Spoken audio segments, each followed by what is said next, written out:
Welcome to the Troxel Podcast. I'm Evan Troxel. In this episode, I'm coming to you live from New York City, where I had the opportunity to moderate a panel at AEC Tech, hosted by Core Studio at Thornton Tomasetti.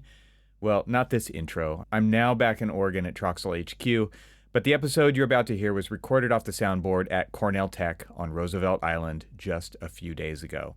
The session was originally planned as a standard panel discussion, with me as the moderator asking questions, but I wanted to do something different. So instead of talking at the audience, I proposed we talk with them. So we flipped the script, turning it into a real conversation driven by the people in the room who will shape the next generation of design technology leadership in our industry. The outcome was far better than anything we could have scripted. The audience showed up with really thoughtful questions about career paths, culture, leadership structures, and the real obstacles inside firms. And the panel responded with clarity, humility, and a level of candor that made the entire hour feel electric. It was a rare opportunity for emerging technologists and seasoned leaders to have a real exchange. Our panelists, Jonathan Nelson from Populous, Heath May from HKS, Nirva Fereshetian from CBT, and Shane Berger from SOM, each come from deep design technology backgrounds and now hold major leadership roles inside their firms. Their stories highlight something I think is essential for our industry to understand. Design technology isn't a side path. It's becoming one of the most direct routes to broader firm leadership. And this is where I see Troxel adding more value. Moments like these shouldn't only exist inside one room for one audience on one day. By capturing this panel and sharing it with you, we get to extend AEC Tech's impact beyond the localized event, beyond New York, beyond the walls of the venue. This conversation becomes part of a larger ongoing dialogue happening across the industry and around the world. In this episode, we get into the evolution of tech-first leadership, the realities of navigating large organizations, the challenges of building strong talent pipelines, and what it really takes to advocate for, fund, and scale transformation inside AEC firms. We also explore the tension between ambition and practice, how firms are redefining service delivery, deciding when to build versus buy technology, and wrestling with the cultural inertia that so often stalls meaningful change. A key takeaway from this conversation for me was the growing opportunity for design technologists to step into major leadership roles. And by capturing events like AEC Tech and bringing them to the global Troxel audience, we're widening that opportunity even further. The more we share these conversations, the more accessible these pathways become. There's even more in the show notes, so be sure to check that out. I've included links to previous episodes with Core Studio leaders and with the members of the panel that have been on the show before so that you can get even more from them. Supporting members of Troxel Plus will get all of that right in your podcast app. And if you're a free member just following along, you can find those over on the website, which is trxl.co. As always, sharing this episode, commenting on my LinkedIn post, or joining the conversation on YouTube helps the show grow and helps elevate these important discussions. I came out of this panel energized about the next generation of leaders having access to people in this industry who are so willing to share their experiences. So without further ado, here is the leadership panel discussion live from Core Studio's 2025 AEC Tech event in New York City. So for this session, we'll kick it off with a panel of our distinguished guests here. I'll let them actually introduce themselves, but they're going to be moderated by Evan Troxel. Going to come up and start the show. All right. While we're getting situated, first of all, amazing event. Thank you to David Manns. Where's David? He's outside. Organizer-in-chief. Thanks, Alex and Rob. And thank you, the audience. You brought it today. Amazing questions. And my goal with this was to give it to you. What I hope you see up here is a potential path, which now I think we're getting a glimpse of what we're going to see a lot more of. This is, to me, kind of connecting the dots between design technology and leadership at a firm at the highest levels. When I was in school, this was not a thing, all right? We were taught three things. You can be a designer, you can be a project manager, or you can be a technician. And we really focused on design. How many people had that experience? And then like 1% actually got to be designers. And so what we're seeing now is that there are many paths. And specifically with this group of people here, we actually get to see where some of these paths can lead. And so I'm hoping you see that. So I'm going to seed that thought with you now. I want you to ask questions so that you get the most out of this opportunity to speak to these people. If you like what you hear, the kind of conversation that we're having today, this kind of conversation I have all the time on my podcast. My name's Evan Troxel. I host a podcast called the Troxel Podcast. And so I hope you would tune into that because you can hear the couple people here have been on the podcast several times already, and also many people in the audience. And so I hope that you'll tune in for that kind of thing. Like I said, this isn't going to be a discussion just on the stage. It's really a discussion for you to have, and I hope you'll have questions for these people. So I'm going to ask each one to introduce themselves, and after the introductions, I'll kick it off with a question. I'm going to have each one go through it, but then I want people to be ready to ask some questions, all right? So, Jonathan. I'm Jonathan Nelson. I'm the Global Head of Digital at Populous. I'm Nirva Fereshetian. I'm the Chief Information Officer at CBT Architects, a Boston-based design firm. Heath May. I am the CEO-elect at HKS, based in Los Angeles. Shane Berger. I'm the Chief Design Technology Officer at Skidmore, Owens & Merrill. Thank you. All right. What I would like you all to answer, and my goal is for you to, a couple of bullet points, but if you can kind of talk through a couple of pivotal moments that you have experienced throughout your career from where you started to where you are now, but you think that people could relate to. So Jonathan, why don't you kick us off? I guess I have a pretty non-traditional background, right? I did go to architecture school, but I've spent very little of my time working for architects. I've been in software development, property development, applied R&D, manufacturing, those kinds of things. So getting all of those kinds of different experiences and seeing those different lenses has been very pivotal for me. As far as the leadership thing goes, at my previous position, I immediately left from being an on-the-tools person to being a leader person.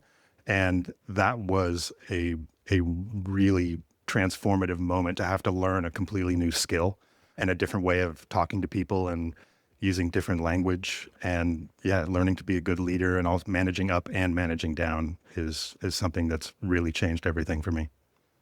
I also have an architecture degree, but at the end of that last year, I was very interested in technology. New things were happening, and I wanted to do a master's degree and had very few universities that had computational programs at the time.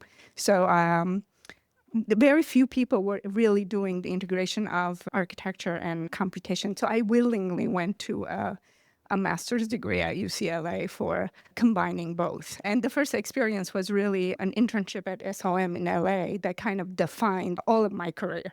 So the company was doing things that no one else, unlike now, it was not democratized. They had really very expensive Sun workstations. They were developing a software program internally with IBM. So things that are happening now, and it's very commonplace.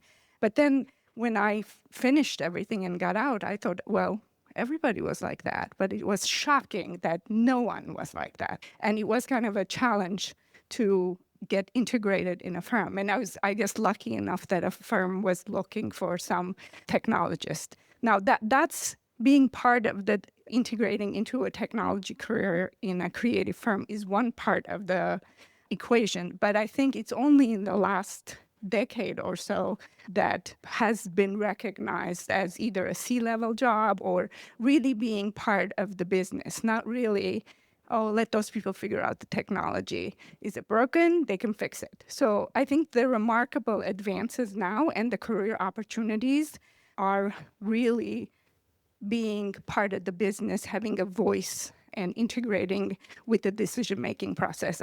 I feel that being knowledgeable in technology is part of the equation, but in order to be developing into a career of combining those is really about the business and things that I never learned neither in architecture school nor in even the master's degree that I pursued for technology. So the opportunities are real. And as you could see today from all of the different sessions, the different titles that people have, the different departments, these are just explosions in the last couple of years. So I encourage everyone to think out of the box. In some instances, I think many people have made up their titles. They were never existed before, right? And in many companies, they mean different things. It's very much related to the context of what kind of company you are and what are you doing. But it's extremely encouraging to a new generation that there's a million different ways of developing your career, and you are in charge of it, so go for it. Pivotal moments. Well, 13 years ago, I found myself working at a large architecture firm, something I never thought I would do when I was in grad school. I think I wrote a manifesto about why that would never happen. But I learned that you could get away with a lot in a large organization before someone knew what you were doing. And that became kind of an interesting place for me to be. So at the time, started to notice that there were some people with some latent skill sets with computational design, parametric design, this idea of connecting performance to driving geometries, but wasn't really sure what to do with that. But I found myself in New York, where I kind of begged our CEO at the time to spend a couple $1,000s and send me up here to this innovation conference. And I came back with this idea to create a studio where we could explore some of the new workflows and methodologies. And to my surprise and chagrin, our CEO said yes, and said, go ahead, do it. You can take someone and start to try it out, but come back next week with a business plan. And this was before ChatGPT, so for me it was like, okay, Google, what is a business plan, right? And tried to get that off the kind of off the dime and start to do something with it, but that became a studio called Line, Laboratory for Intensive Exploration. And we took that opportunity to really investigate the project as the lab. What could we do with each new potential client user opportunity to really drive methodologies and process forward? And we really started to critique and investigate different softwares, create our own where ones didn't exist. And from there, began to slowly start to find opportunities one project at a time. I guess key moments for me, a few that come to mind in particular. Before going to architecture school, I was much more interested in being a musician. And I think what I really enjoyed about that was the kind of creative interaction with other musicians and what it meant to kind of improvise, but also have like a fundamental framework underneath, chord structures, melodies, those types of things. And it was a collaborative affair. That was the thing that I really enjoyed about it. And then I went to architecture school where creativity was a solo thing. Very much on your own in that sort of case. So that was always a little bit of a frustration for me. It took me years to really come back to that. But I also say I started first playing around with tools like Alias on Sun workstations, those sort of things back at university at that time, mostly run by the automotive program at the school. I was learning those kinds of tools. And then a few years later, I was at Grimshaw Architects and saw a presentation by Robert Aish. And he presented on the Waterloo International Terminal by Grimshaw as a computational model in an early version of generative components. This is about 2004. Immediately, I was excited, went to a conference, learned how to use the tool, and started meeting an amazing group of people, quite a few who are in the room right now. That, for me, was the real starting point and developed an amazing community. And what it did for me, though, as a designer and as a thinker, is it changed my approach. It changed how I thought about the design process, how I thought about geometry, how I thought about integrating analysis, fabrication, materials, how I thought about how I could build in my methods of collaboration with other people into that exact same kind of system.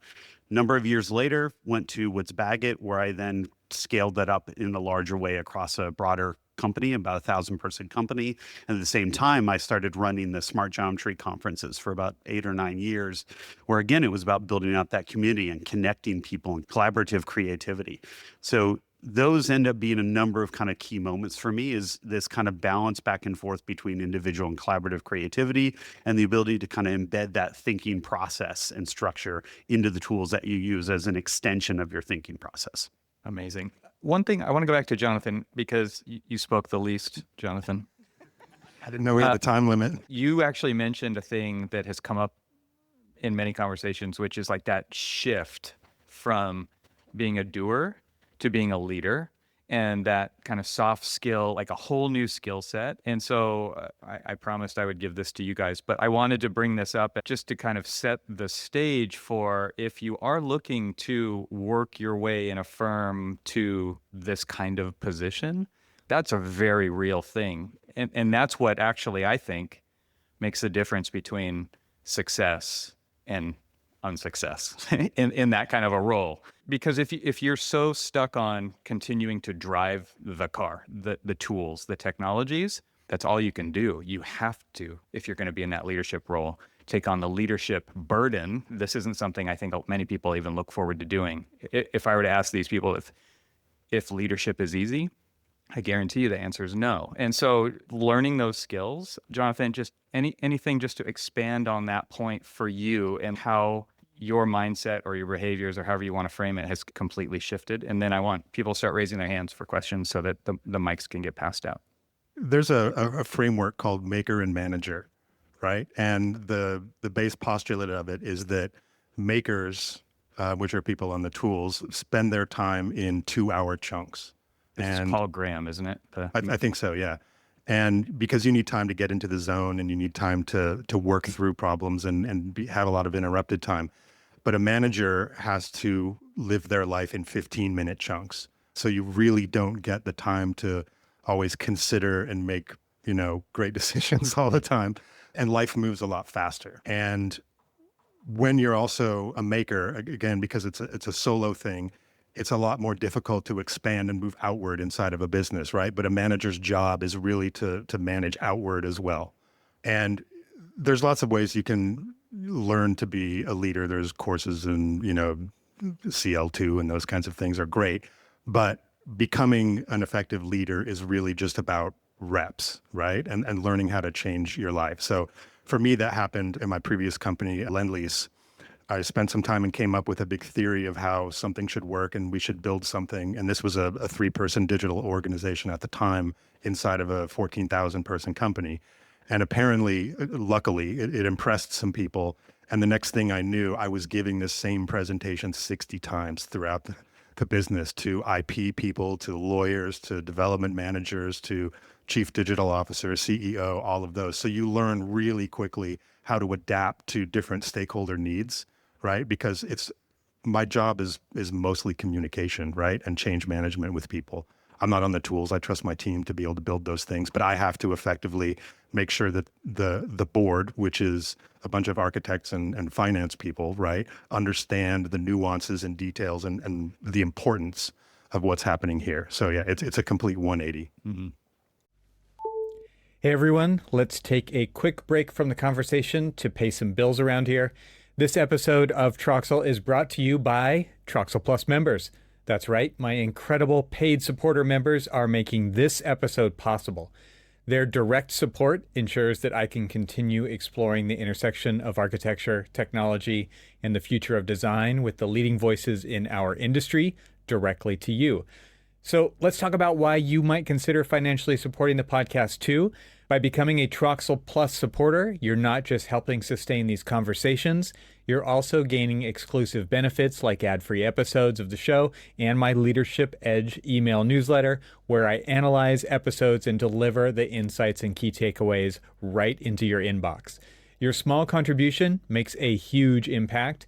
And if you've been enjoying Troxel and want to be part of the community that keeps it thriving, please consider joining today. Head on over to trxl.co and click the subscribe button either in the upper right-hand corner or at the bottom of the page, or you can visit a link that I've put into the show notes. Once again, my sincerest thanks to the Troxel Plus members who have made this episode of the podcast possible, even though they aren't even hearing this ad because theirs are ad-free. Now, let's get back to the conversation. Any takers on questions? Let's get the mics going out. I'm wondering if you could address, if you ask any person here how many softwares they use or their preferred set of software, you could have like people who have 17 things installed and use it for different projects here and there. What is a good balance, or how does it even work in your firms about top down, hey, this is the kind of software we want to use, versus grassroots, hey, someone discovered this free trial and now we're all going to start using it a little bit more?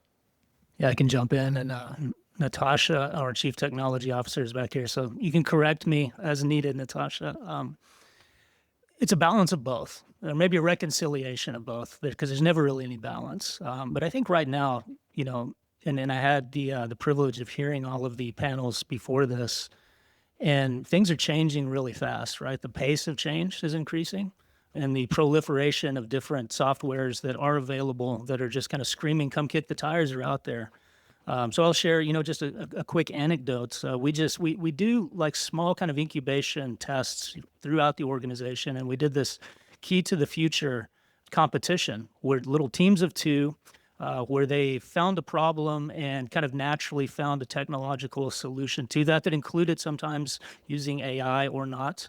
But where I'm sitting right now, in order to be agile enough to grapple with what we don't know is coming at us from the future, we can think we see it, but we can't see around the corner. So to have that agility, we really need to have a lot of little bets that we're making so that we can hit on one. And so this grassroots movement, to really begin to test, to understand, is absolutely fundamental to that. Now, where that top down comes is that will get us nowhere if we don't communicate what we found. And we have to take that and be responsible enough to say, here's where I'm finding some value. Maybe here's where I'm not. Because we don't want to have the redundancy of 1,800 people in our case testing the same workflows or the same software without communicating to each other. So this idea of leadership, it's not a rank and it's not a title, but it's a posture. And distributing those decisions as far away from the top, so to speak, as we can, is really where we're coming from. I think everyone knows that it's overwhelming amount of things are landing in everyone's toolbox. But I think the fundamental decision, there's always a top down and a bottom up. But people are testing things whether we want officially to have them test or not. And that's a reality. But the more important part is in decision making for a tool is what type of workflow that tool is in. So if it's on a one-to-one workflow, then it's very easy to do the bottom-up and have, for example, image generation, idea generation. Those type of tools can come and go, and they're very much personality and intent related. But when you're going to implement downstream tools that affect an entire project team or entire ecosystem, you got to have some top-down. So no one is able to replace Revit yet. Until that comes, that is a major top-down situation. But other workflows are very conducive to either way approach. And most importantly, the bottom-up. Because all the time, a tool sells itself. I always tell the founders we're working with, if we are forcing it on people, it's not working. People tell each other that it works, and it becomes like a wildfire. And those generally are either one-to-one workflows or workflows that affect small number of knowledge workers. The decision-making top-down is very important when it affects interoperability between different projects, training between different projects.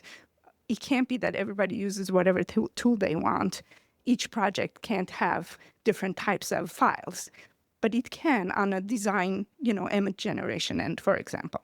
Three terms that come to mind from you at this front. First one is composability. This is probably something we've heard from a few others, is that the ability for any of your design and engineering teams to compose the collection of tools necessary to get the job done, it needs to be there. They need to be able to assemble what they need because different types of projects require different types of engagements, different client conversations, different things you need to be able to present to them. The whole journey of exploring, you need a certain level of composability to connect up the tools that you need. So then on one side of that, you have the second term, which is democratization. You want to be able to have those systems available to as many people as possible to use the way that they need to, and for them to be able to bring up new tools, to try new things and test new things. But then the third term is governance. From a data perspective in an organization, we have to think about the intellectual property of our projects, the intellectual property and copyright of our clients, and we need to be able to understand that these composable systems have to interact with each other all the time. So we need to be able to know how this data connects on a very regular basis, especially if you want to take advantage of some of the agent-based approaches. It needs to be able to connect into the various kind of data repositories. It's a complicated mix and a complicated stew of things that you have to think about. But I think to kind of echo a little bit what Heath was saying here is that you have to, in a way, give a direction. You have to be able to communicate to people, this is what's working, this is what aligns with the values of our company and where we are going and the journey we're going on, and empower them to find the solutions. I think we can, in leadership positions, we can set those directions and put out those big questions, those asks of the company, but there's no way that us or even our technology teams have enough bandwidth to evaluate everything that's out there. But I think to engage the group and empower them to be part of that conversation, but also make sure that they're not just doing checklists of features, but they think more fundamentally about how does this change how I think and how do I do my work. So it's that kind of combination of composability in the center with both democratization and governance kind of pushing and pulling in equal amounts. I think following on from that question, so when you're in a leadership position and you set a direction, that then trickles down into the people that execute on it. My question is ultimately like, how do you as a leader evaluate whether it's working? Like, what are your frameworks for being like, yes, this is working well, or this is not working well? And maybe as an example, like having been on design technology teams or with people who are, if you make an architect, if they can produce a rendering in half the time, they're not going to go home earlier. They're just going to make twice as many renderings. So it doesn't necessarily show up in the financials, I would imagine. Maybe it does, maybe it doesn't. But I guess that's kind of the question. Like given that you're all, at the top of very large organizations, what's your framework for evaluating whether your strategy is working or not? I'll just kind of briefly note, I usually try to evaluate things both on the data and the narrative. So from a data perspective, I do want to know, are they completing 2 or 3 times or 5 times as many renderings? Also, it is good to know, are people spending fewer hours? So does it save people time? So there's terms would be basically either a cacheable or non-cacheable value versions of these things that you want to be able to track. And it is something that was very much on my mind a lot of the presentations before.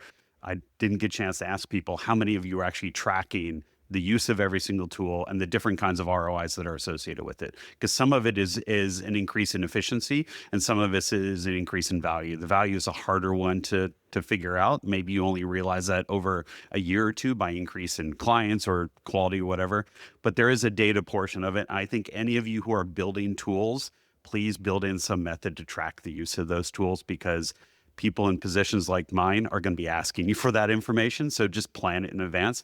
But the other side is the narrative. What are the experiences people have? Do they enjoy it? Do they ask to use it? Are they excited when they get a chance to use it? If you can make a tangible impact on the experience of your staff sitting at the desk, that's the best thing in the world. There's one way to basically say, your company is going to save your clients money, and therefore that's of value. Another would be to say you increase the profitability of the shareholders in your company. That's another part of value. Another would be to say you're increasing the quality of life for the staff that you have in your studio.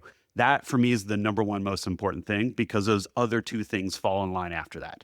So I think constantly speaking with and working with staff and understanding what the quality of their experiences are, and then mixing those two, some sort of understanding of data and some of the narratives. And also just to point out, leadership in the company tend to, I don't know if it's a left brain, right brain type of thing, but tend to make decisions based on one or both of those sort of scenarios. And if you have answers for both, that's the best way to see it through. I'll just real quick add in that this is something that Shane and I spoke specifically about the last time we had a podcast conversation. So you can hear even more about that, because I think that job satisfaction part, is like that. I'm glad you said that goes first and the other things fall in line after that. I mean, all those data and the metrics that you are able to collect are very important, but employee experience and client experience overrides that. Even if the data shows something different, have you ever heard that they went to a meeting and showed something to the client and they loved it? Guess what? We're using that tool. Whatever it is that produced that, because the client liked it. So even though you can show the data behind it, it might not be as influential in the decision making. Employee experience is also the same way. So if they are happier to use that, like I mentioned before, it's like they tell the next team, the team over, they show. We don't even have to announce it that we have the tool. You keep getting this request of, I want a license too. She has it, I want it. He has it, I want it. So I think those are other types of metrics that sometimes override the numbers, which are the logical things. I like the focus on people first, right? And someone was talking about it earlier, maybe Pablo, the idea that, where do you see AI, for instance, as one tool making a difference, and how do you evaluate what value that's bringing? And is it allowing us to be more creative, or what is the ultimate goal here? And, if you have a purpose, what I've found is asking the right questions. And so, adoption is something that you really want to look at, but If it's really about design, it's asking what's the big idea here and what are you trying to do and how did you accomplish this? And if the technology is part of that answer, that's telling me something. But if I ask how much time did you save or how much fee did you collect, that also sends a message. And as a leader, we have to be very careful about the questions that we ask. So when we're looking at internal initiatives, we actually have a framework that we use to make sure that we get this, right? A lot of firms don't track in a lot of detail how people are performing on certain things, right? So if you're in an ERP and you're marking down your timesheet, it doesn't get very granular most of the time because it would take you, 3 weeks just to fill out that. So a lot of times we don't actually even have a baseline to measure improvement off of, right? So that's where the employee satisfaction comes in, or the people asking for adoption and things like that. FOMO is very powerful in our company, right? So we make sure to disseminate what people are doing with tools and technologies, and then more people come and ask for that. But when we're doing internal initiatives, I have my teams make basically a 2-slide business case, right? And we measure it on 5 specific things. And that's time and money. It's brand perception with our clients. It's legal and risk. That could be reduction of that. It's employee satisfaction. And the last one was competitive advantage. And you just have to address those things and what you think it is. So it doesn't have to always be numbers, right? It can be qualitative as well as quantitative. Do they present that information to you, or do those slides have to speak for themselves? They do present it to me, but it's like a quick 15 or 20 minute thing. And that gets a little bit relaxed depending on how much time or money they're asking for to do something, right? So we have a very specific portfolio that we work on, and it's roughly 60% of our effort is fundamental to the business, 30% is innovation, and then about 10% is experimentation. So I do allow them time to do moonshot type stuff, or let's throw it against the wall and see if it sticks kind of things. And that helps me manage my employees' time, the money that I have to ask for, and also make sure that we're integrating with the business. Can I ask a quick follow-up? So that ratio, have you dialed that up and down, or have you found a sweet spot with that? It's pretty loose. So when I first came into Populous, I don't have a predecessor. They just decided that they were behind in digital and technology, and they wanted someone to lead it instead of a board of people that didn't really understand the technology all that well. So I actually hired business analysts to go around different parts of the business and analyze pain points that they had and try to figure out what the explicit needs of people are and the latent needs as well, and then some of the business opportunities. And that set my initial roadmap. And the 60-30-10 is a pretty recognized framework, but I just do it loosely because I don't want people to be stuck making PowerPoint slides for me all day, right? That's not any fun. I do PowerPoint all day.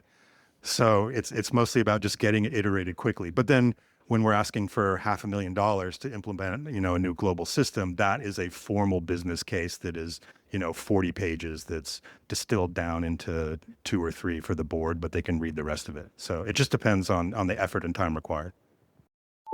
Let's take a short break from the conversation to tell you about something that I think is pretty great, and you might be interested in it. And that is my exclusive newsletter available only to paid members of Troxel Plus that I call Leadership Edge. If you're looking to stay ahead of the curve in architecture and technology, Leadership Edge delivers insights that you won't find anywhere else. Why? Well, because they are my deep dives into the podcast conversations, just like the one that you're listening to in this episode, to give you an edge on the industry. Each edition of the newsletter provides key insights for forward-thinking leaders seeking innovation in AEC who are short on time, offering the context of each conversation without the need to listen to the full episode. I've actually designed them, though, to keep you updated, spark your interest, and encourage you to tune into the full episodes if those ideas resonate. And the best part is that they are packed with actionable takeaways to help you navigate the future of practice. By becoming a paid supporter, you get Leadership Edge delivered right to your inbox, and it's a direct way to support my podcast while getting exclusive, valuable content to sharpen your leadership mindset. You can join today at trxl.co and start receiving my Leadership Edge newsletters. Just click the subscribe button either in the upper right-hand corner or at the bottom of the page, or you can visit the link that I put in the show notes. Thanks. Now back to the conversation. I'm very curious to know what was your last hire in terms of role, obviously. And if it's the one before the last, it's also fine. But I would like to know, why did you hire them? And what was the impact that you were expecting for in your organizations?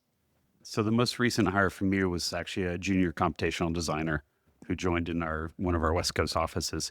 Recent graduate from school, had interned with us for many months, had been just building really interesting little projects and helping out with things, and was really excited to come join us.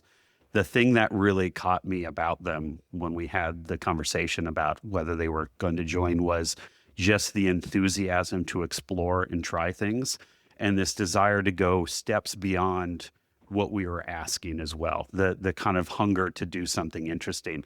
This was a point of where they were also showing me some of the work they did in school, which was super impressive. And then we wanted to bring them in for a growth opportunity to try to make an impact and have some excitement with the work they would do, learn from people who had been in our company for 10 to 20 years and really kind of bring some new energy and vitality into the work. And it has absolutely paid off. They're not in this room, so I'm not saying this to get them, build up their ego or anything.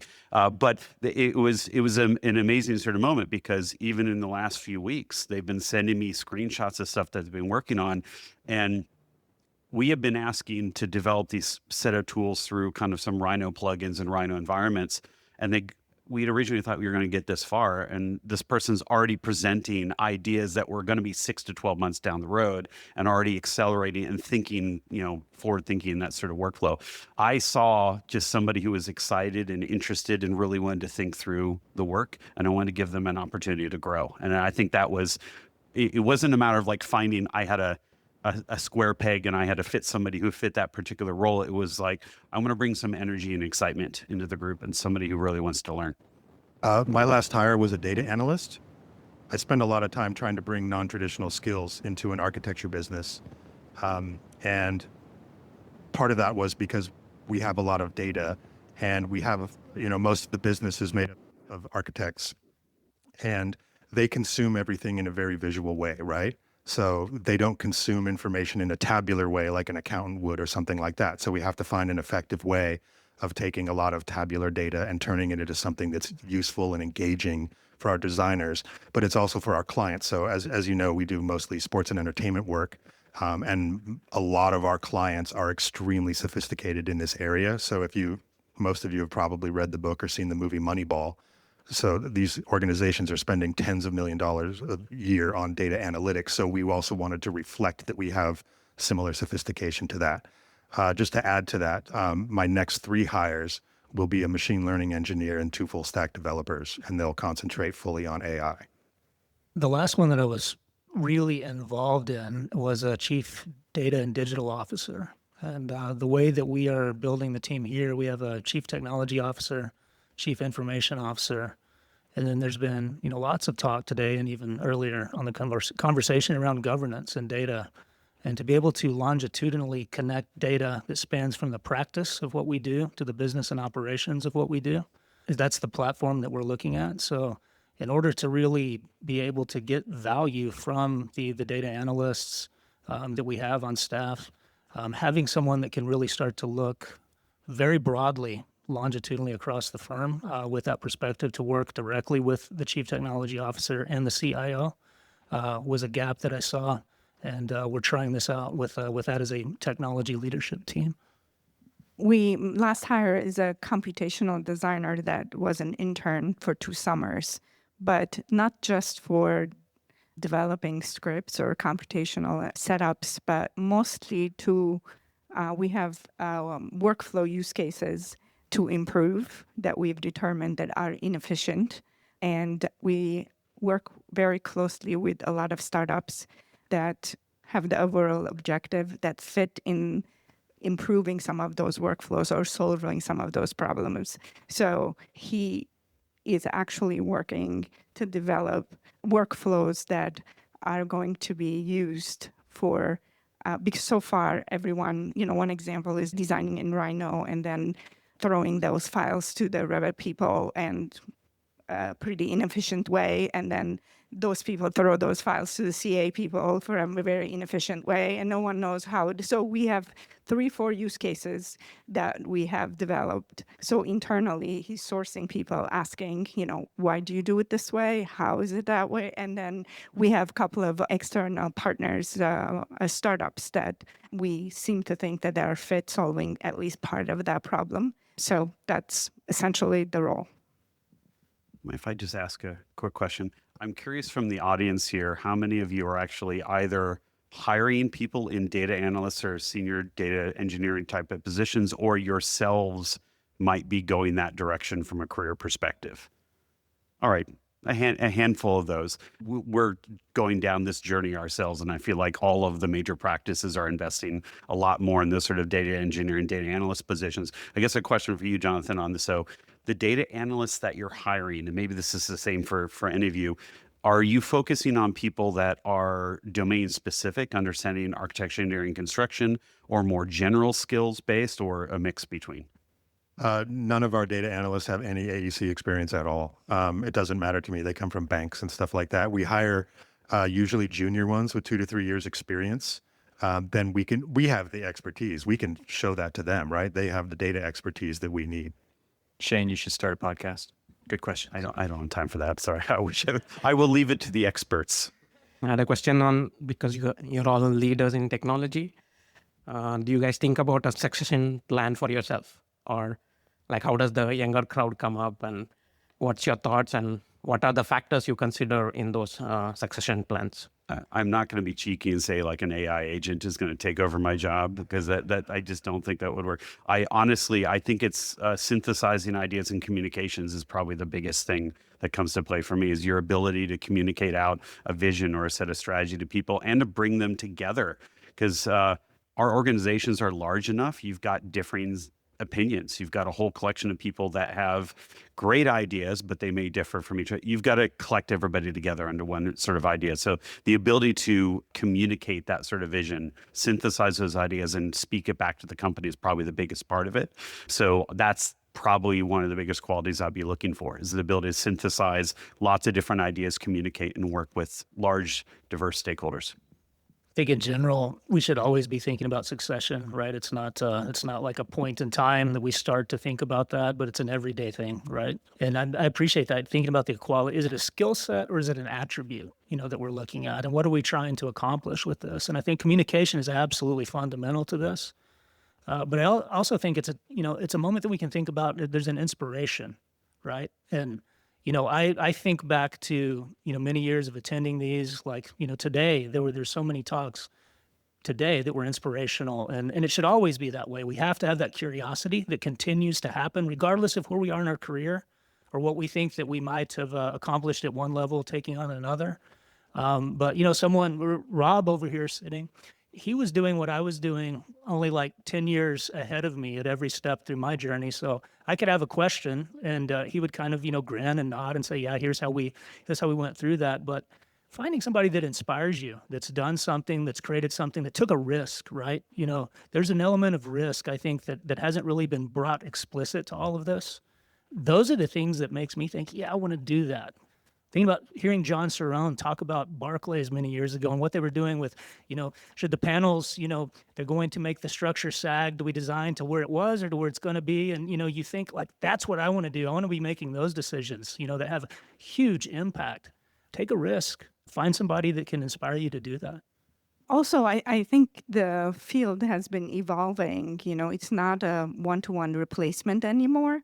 Whoever was in my role before and me, we're not doing the same thing. And as you could see, the proliferation of the managing technology in large firms have become from one CIO or CTO to like a data officer and an innovation officer and an AI officer. And so I think it's no longer who can replace who. As our nature of the businesses change and the way we do things change, it's a very different structure.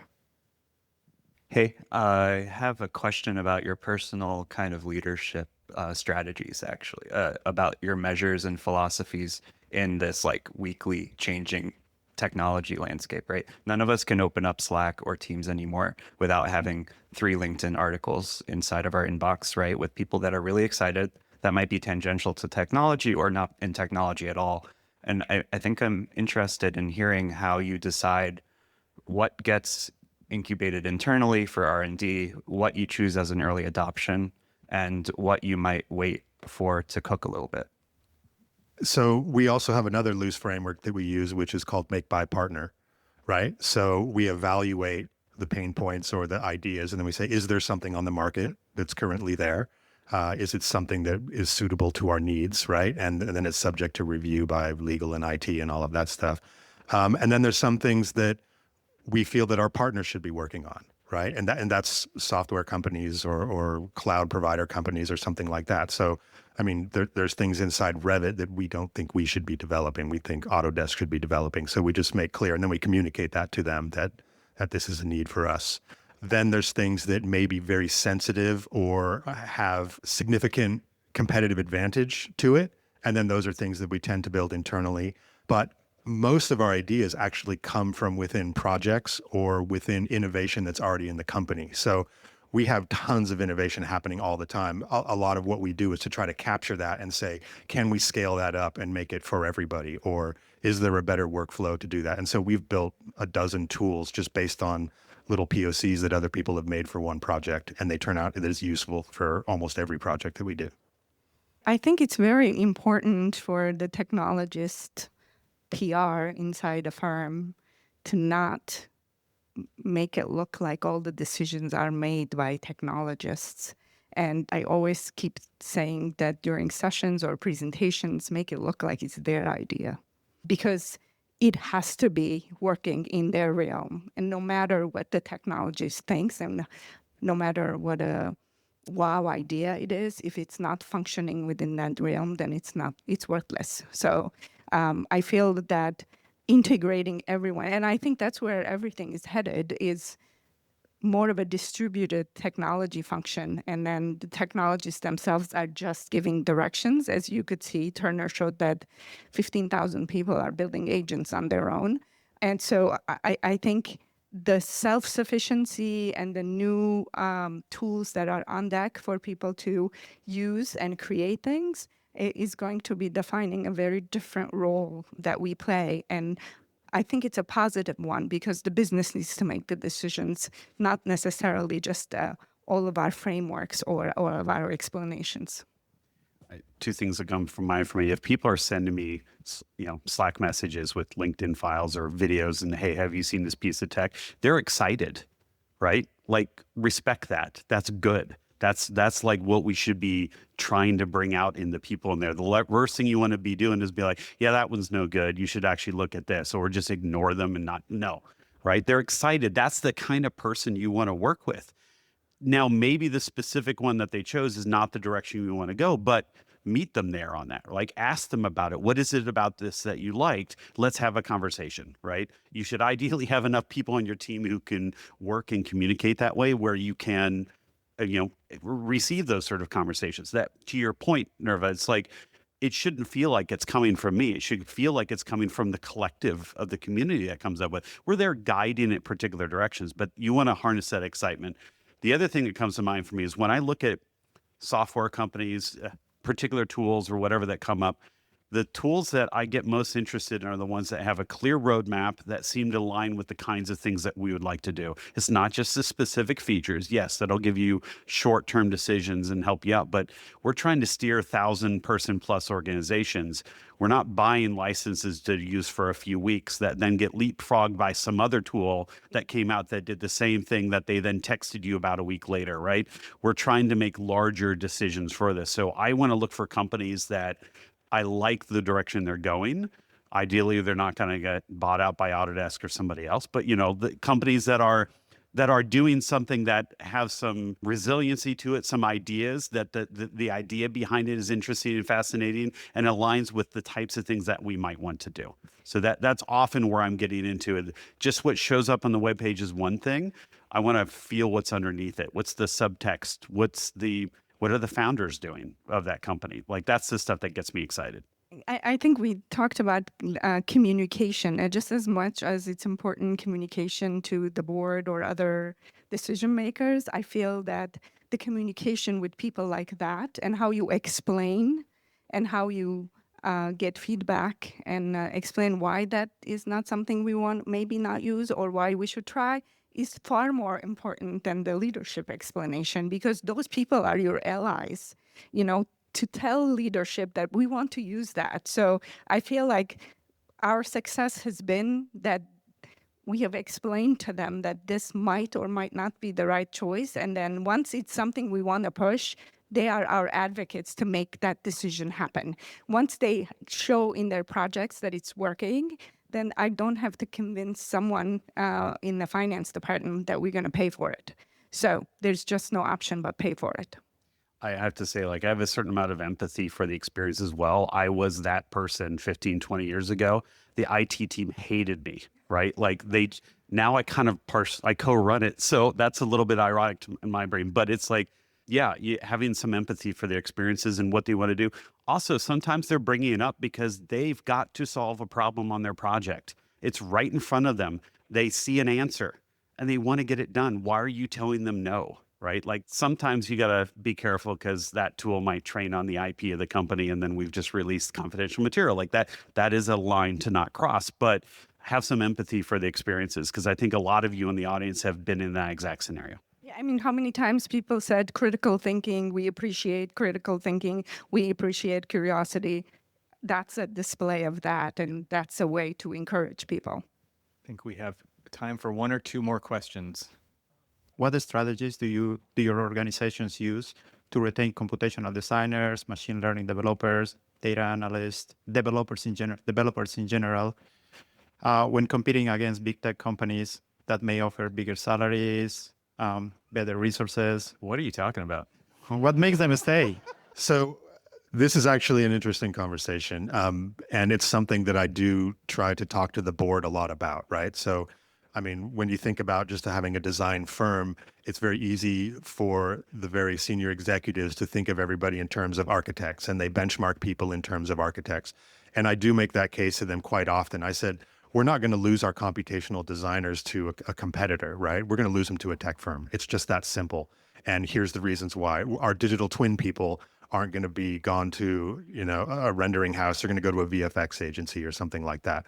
So we're still in the process of figuring that out. I like to think that we make the quality of employee experience good enough that it makes it a little bit harder to leave. And we let them work on things that they're very passionate about, which also makes it a little bit harder to leave. And it goes up into the company culture as well, right? So if you feel you're respected as an employee and the company culture is good, it's also, again, much, much harder to leave. But as far as very specific pinpointed strategies, it's hard to have one for me, but I have had to a few times go directly to the CEO and ask people get out of cycle raises and things like that because they do from time to time get lured away. I will just say there's at least one person in this room right now who left my team for a major tech company. So this is an action. There he is right there in the corner. All right. So I wasn't going to call you out, but you can do it. It's really hard. It is really hard. I mean, there's a few things you can do, and I was unsuccessful with some of these things, but first of all, pay everybody a reasonable salary. That's like a clear thing to do. All right. Also, just give them enough support and opportunity. They shouldn't just be the lone computational designer within the company. Give them a community of people to work with. Give them a career path. What do they do next? Are they going to go the direction of building software tools all the time? Then give them that opportunity. Do they want to become a designer who just has computational skills as part of their toolkit? Help them go that direction. Do they want to go leadership directions? Help them go that direction. So have paths for them to go to. Also, do everything you can to keep them creatively and intellectually stimulated and learning, right? Don't just make them do the same damn grasshopper definition on the same kinds of projects all the time. Give them things that keep them excited and interesting to learn. Connect them in with communities like this. Support them attending conferences like this. There's a whole host of things that I think we could possibly do. In the end, you still will not always be successful. Like that's going to be the case. But I think giving them learning opportunities and career paths and a community are probably three very large things that you could do to help them.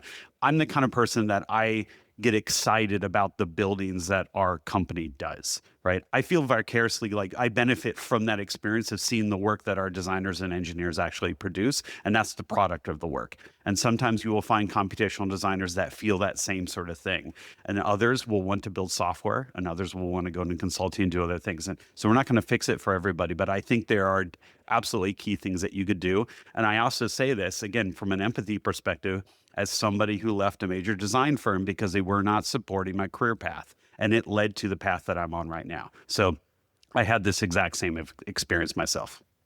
That's what we try to do also, Shane. Think about, we want to improve people's lives through design, and that's the key piece. And it's my job to help everyone in the organization understand how their role, when they come into the office every day, contributes to improving someone's life through design. And that can be different from, doing this somewhere else, being a technologist somewhere else, writing software somewhere else. It's the design aspect, and to feel some pride of authorship in that.